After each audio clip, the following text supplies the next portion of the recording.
Hello, good afternoon. Okay, so what I am going to demonstrate for you today is a drug analysis demonstration. And so I'm going to be performing a chemical analysis of simulated medicines to test for the presence of cyanide. All right, so actual cyanide would actually yield a blue color. However, in this exercise, we are going to see a red color. So the use of both qualitative and quantitative tests for drugs and poisons is becoming increasingly important. Athletes participating in important competitions are being routinely screened for drug use. Police laboratories test suspects for drug abuse. Environmental scientists test for the presence of herbicides and pesticides in wildlife. And food is tested for the presence of poisons or contaminants. Forensic analysis is the use of chemistry to gather evidence in legal matters. The principles used are the same as those in other fields of chemistry. For example, the Tylenol adulteration with cyanide resulted in the deaths of users and brought forensic scientists into the picture to test for cyanide in Tylenol. That was quite a few years ago.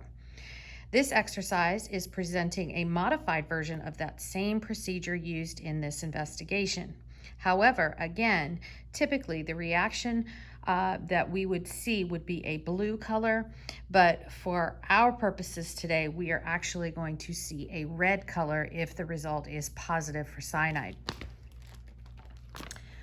So what we are doing is we are testing simulated medicines. So our first sample is simulated cough syrup.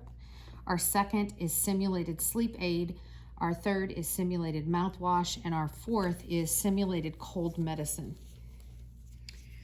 So some of the chemicals that we're going to use today is sodium hydroxide, ferrous sulfate, which is iron-based, and then we are going to be using hydrochloric acid.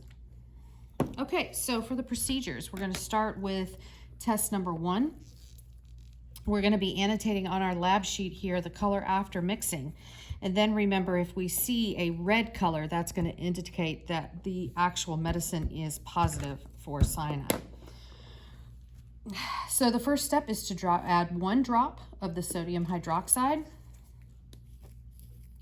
And then today we're actually swirling the beaker to mix it. We're not using any type of mixing tool. 1 drop. Next, we're going to add 5 drops of the ferrous sulfate. And as you can see, just adding a little bit of that sodium hydroxide, it's already kind of changed the color a little bit. Oops.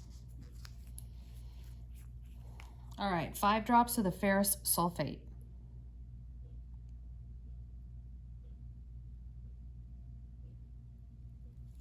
Seems to be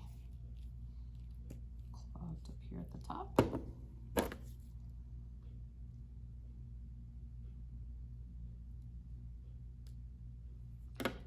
Sometimes this happens in forensics.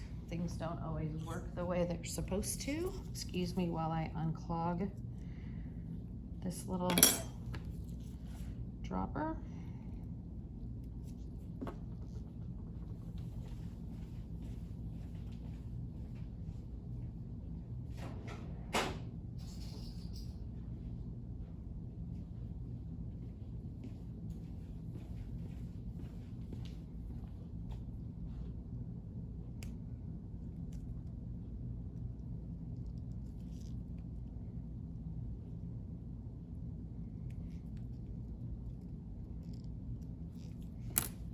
Hopefully that helped.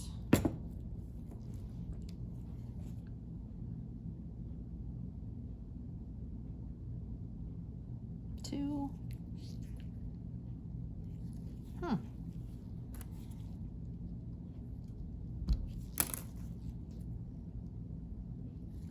goodness sakes. I have another dropper. Let me see if that's going to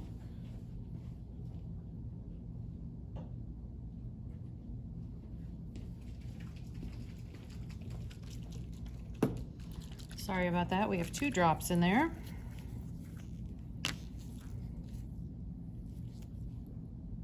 Three, 4, 5. There we go. All right, so now we're going to swirl it And now we notice again there is a color change.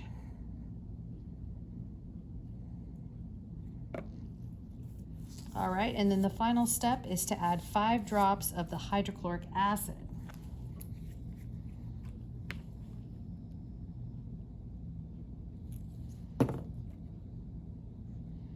And this is definitely a red color. You can see how red that is. Quite red, a deep red. So we're going to say that that is positive. It's a deep red. And we're going to say that that is positive for cyanide. So sample number 1 is positive for cyanide.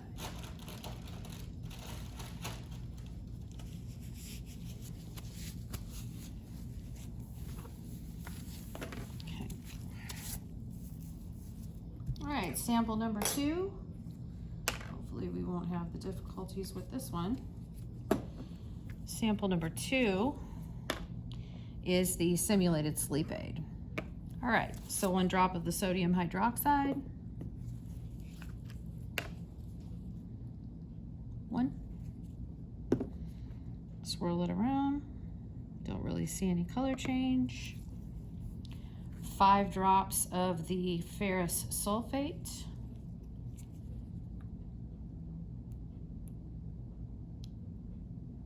That's 5. Swirling it around. And then the final step is 5 drops of the hydrochloric acid. 1, 2, 3, 4, and 5. And then we are going to swirl this around. And what we're left with is a deep green color. We are not seeing any type of red reaction in this. Staying this nice tree green, grass green color. All right, so then we can say that sample number 2 is negative. So we know the cyanide is not in the sleep aid. All right, number 3. This is our simulated mouthwash, bright yellow. Step number 1 is 1 drop of sodium hydroxide. 1. The next one is the 5 drops of the ferrous sulfate. 1, 2, 3, 4, 5. Look at that, how bright red that's already turning. Swirl that around a little bit.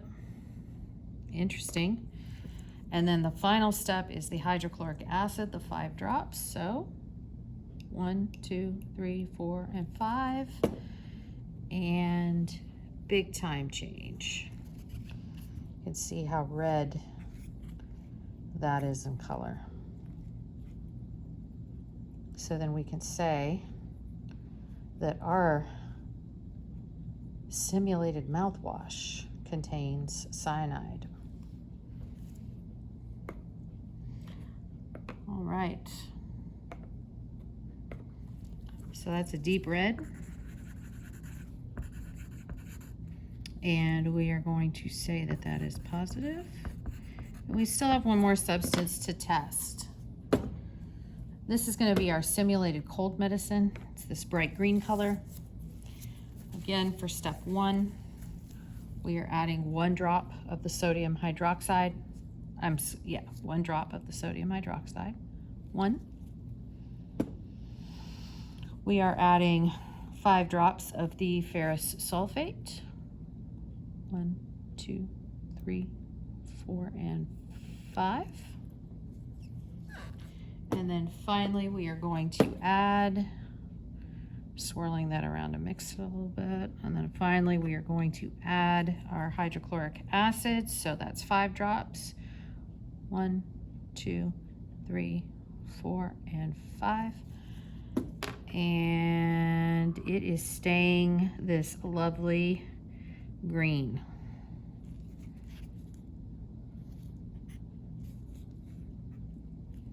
So sample number 4 is negative.